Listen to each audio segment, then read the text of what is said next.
At a time when a brand new iPhone can cost you as much as 1,000 US dollars, let's chat about Apple's latest iPhone, which is costing just $400.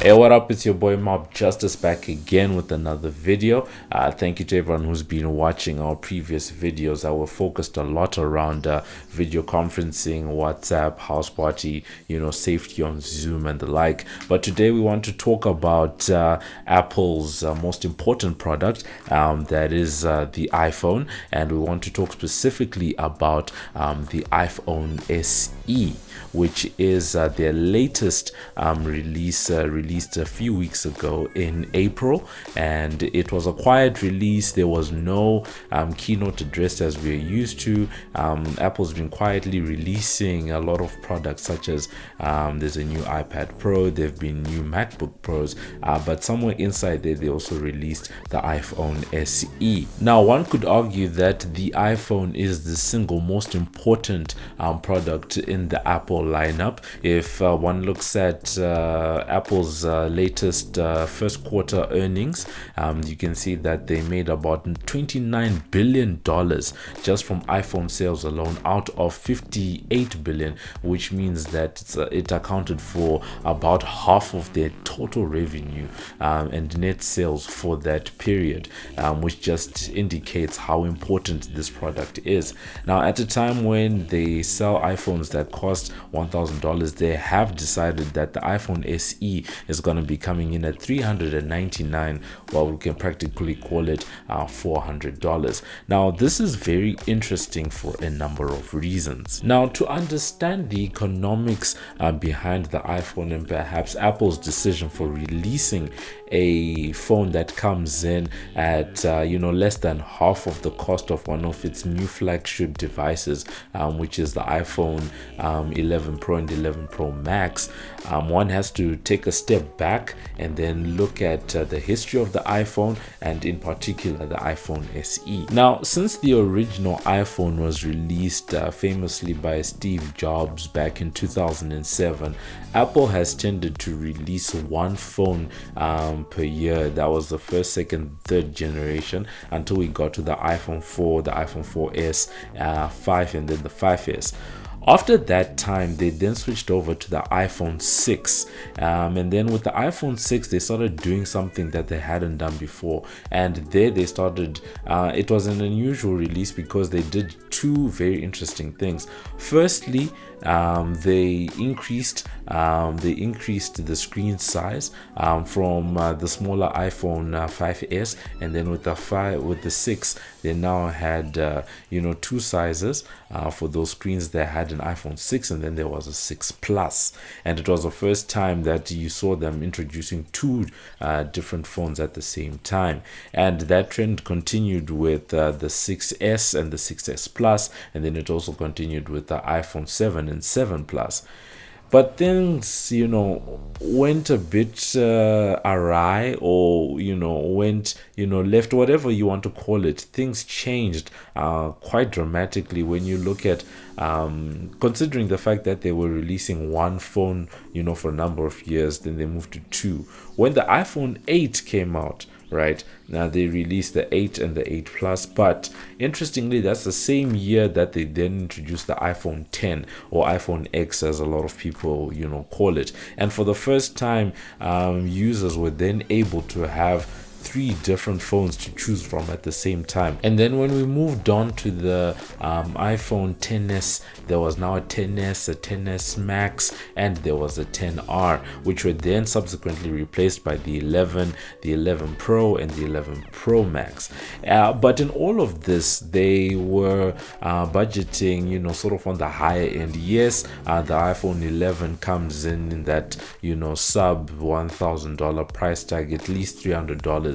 less than what the iPhone 11 Pro costs, but it was still not appealing to that section of the market that wanted something that was below $500. Coming back to the iPhone SE itself, this is not the first time that Apple has done this. This is actually the latest release is technically it's the iPhone SE 2, and it's taken on the body of an iPhone 8.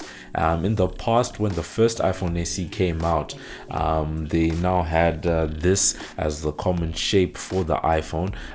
This was the common shape for the iPhone, but at the time, they then took the body of the iPhone 5S and then they upgraded those internals, the processor, the camera, and the RAM, and then you now had a new phone on that hand to cater to that target market. Interestingly, the phone even at that time was coming in at the same price of $399, but one has to consider that at the time iPhones were still playing around, at least on the high end, were still playing around in that sort of 600 to 800 region. So the price of the iPhone SE, as much as it was discounted below where the flagship were, the gap wasn't that much. But now when you think about the fact that the SE is then coming in at 40% of sort of the base level iPhone 11 Pro, then it becomes quite interesting, especially when you consider the fact that it's got the same internals as those flagship phones. You've got that A13 Bionic, that amazing chip that Apple makes. You've got faster RAM, you've got the cameras, you've got portrait mode, all of those things, but in a familiar shape and body that people have always been used to. Now, there are a number of reasons why one could speculate Apple decided to make this move, but I have 5 that I want to personally highlight. The first one is just because Apple can. Right, it's Apple. They can literally release anything and somehow, some way, it will garner some type of interest, particularly if it has the word iPhone on it. It's been a very successful product for them, unlike the fated or the doomed, Air Power, things like that. iPhones for a long time has been a solid product, but because they have the capability, and at some point they knew that this is what consumers were asking for. The second reason to consider is just the fact that this iPhone, that body, that shape is something that's familiar to a lot of people, because for the most part it's the same design with the iPhone 6, 6S, 7, and the 8. They've all carried what basically is the same body, except that the new one has things like wireless charging and the like, but it's a familiar body. It incorporates one of the a favored feature on iPhones, which was Touch ID, which has been done away in the flagship phones that now feature Face ID. And at the same time, it is a design which they've made for so long that as part of the assembly process they can easily do it. They don't have to search for new parts. They don't have to make new production processes. They don't need new molds.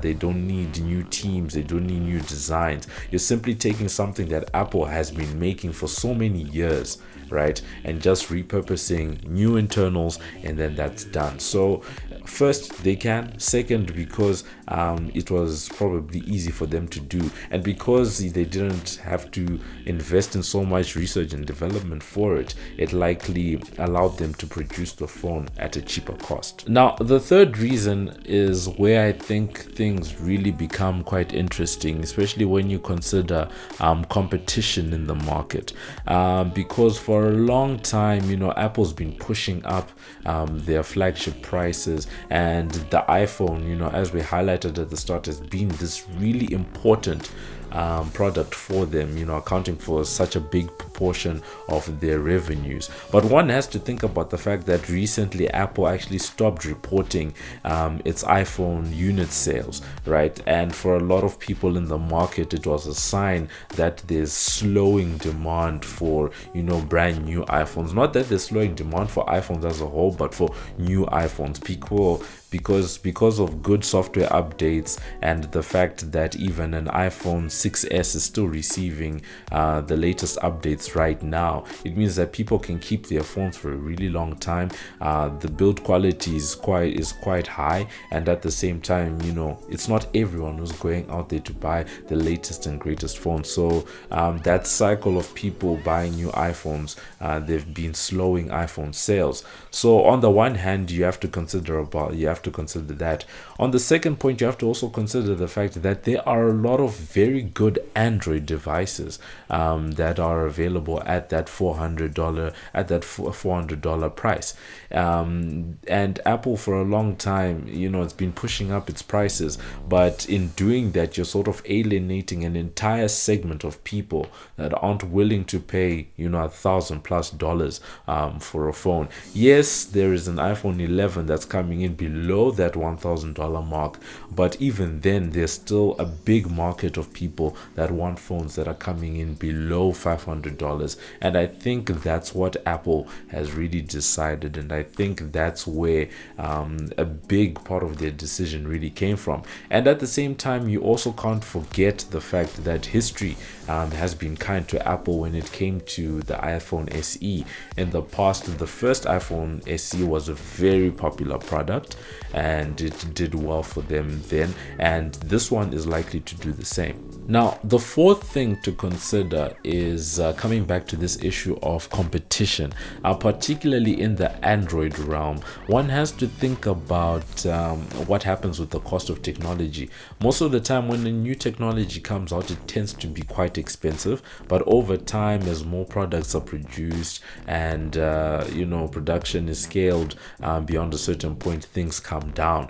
If you think about OLED TVs from back in the day, or SSD hard drives, for example, SSD storage, it really used to cost a lot, but over time it's been coming down, perhaps not to the level that it could be.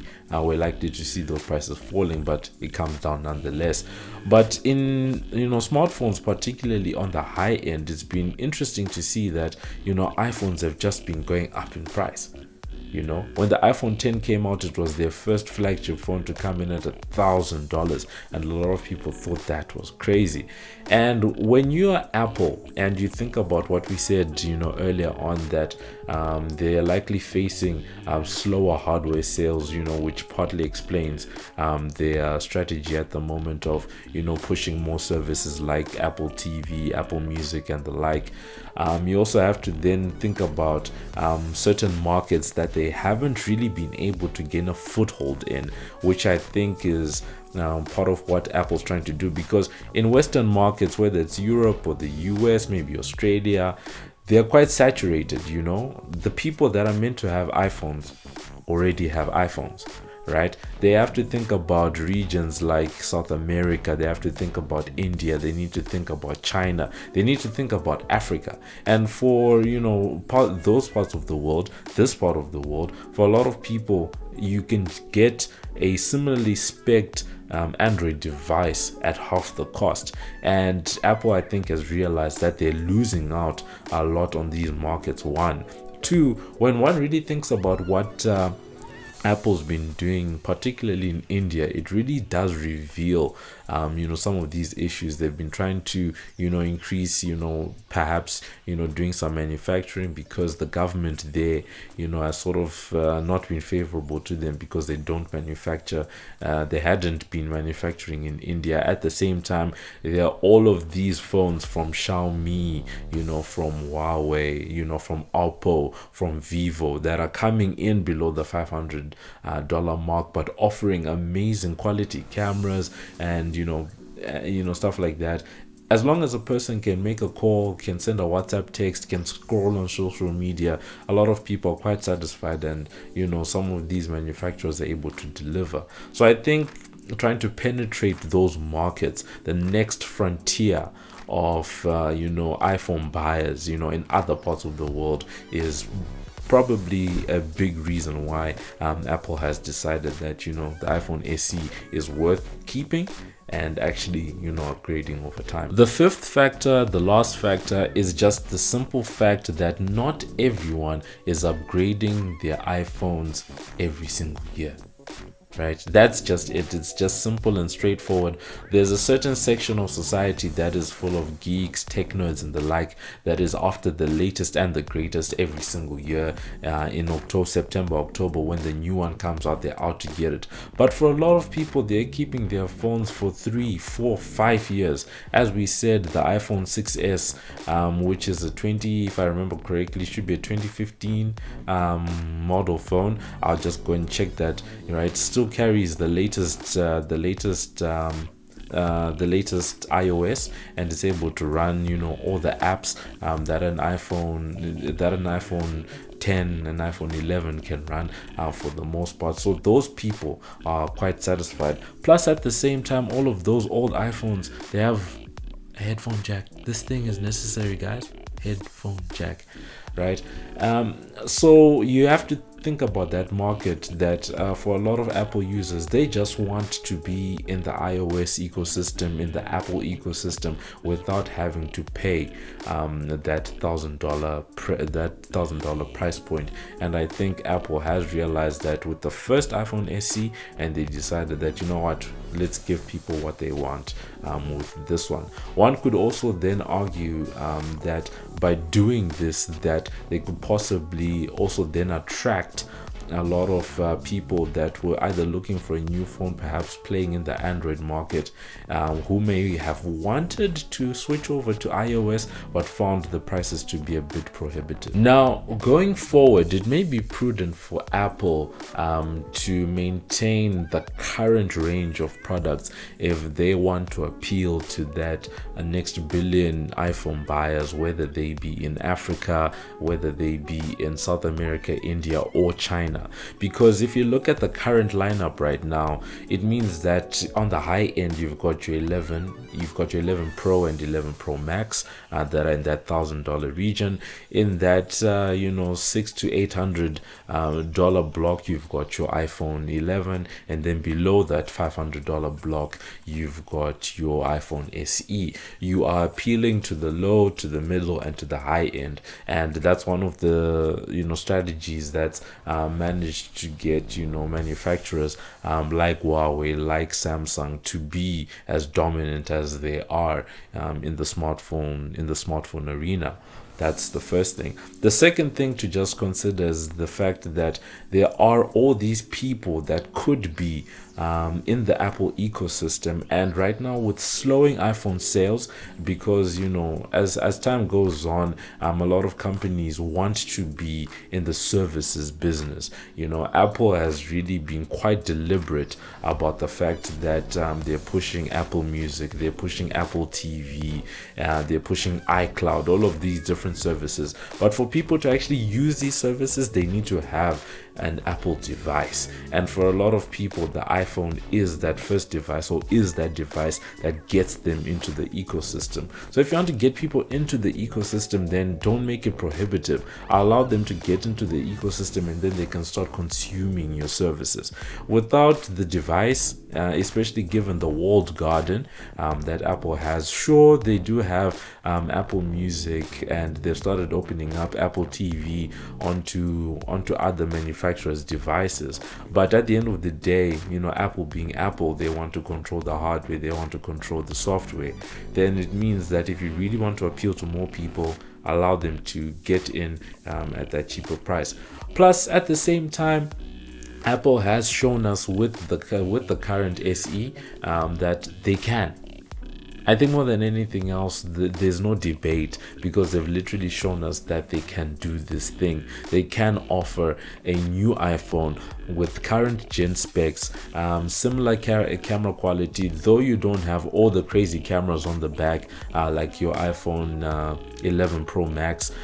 You do have portrait mode, you do have really fast shutter speeds, you have an excellent screen, you've got wireless charging charging, you've got the latest process and the like, and they've proven that they can deliver that to the consumer at just $400. So what stops them from being able to make, let's say, an SE Plus for the person that wants maybe a bigger phone and might not necessarily be in favor of the 4.7-inch screen that's on the SE at the moment? They could possibly give that to consumers at $500 or maybe $550. Just some food for thought. And going forward, I would recommend, if you are looking for a phone to buy, I personally think we spoke about this a couple of years ago when the iPhone XR first came out.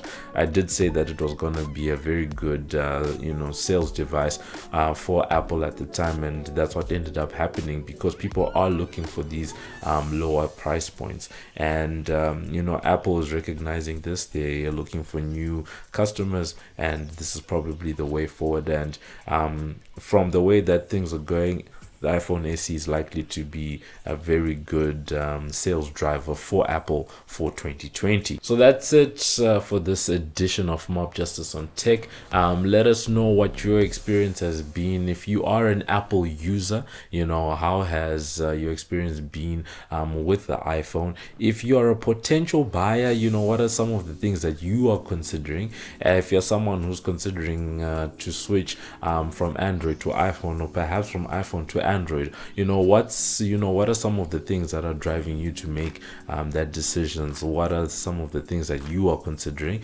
You can definitely let us know. And then also, in the same breath, what do you think of this new price point, and what do you think of the design? Do you think Apple was lazy by just rebooting an old design with new specs inside it, or is it a formula that's likely to work because of how familiar it is? Let us know in the comments. You can also just engage with us on social media, on Facebook, on Twitter, and on Instagram. Otherwise, from us and the team, it's been a very good one. We enjoy these sort of things. I personally enjoy just looking at how companies make the decisions that they do, and just looking at possible reasons and a possible future. And you can just let us know what you think of this. Otherwise, that's it from me. I'll catch you guys in the next one. Hey, this is Baby G, and you're watching the Mob Justice channel. Follow us on Twitter, Instagram, and Facebook. Live it, love it, like it. This is the Mob Justice TV.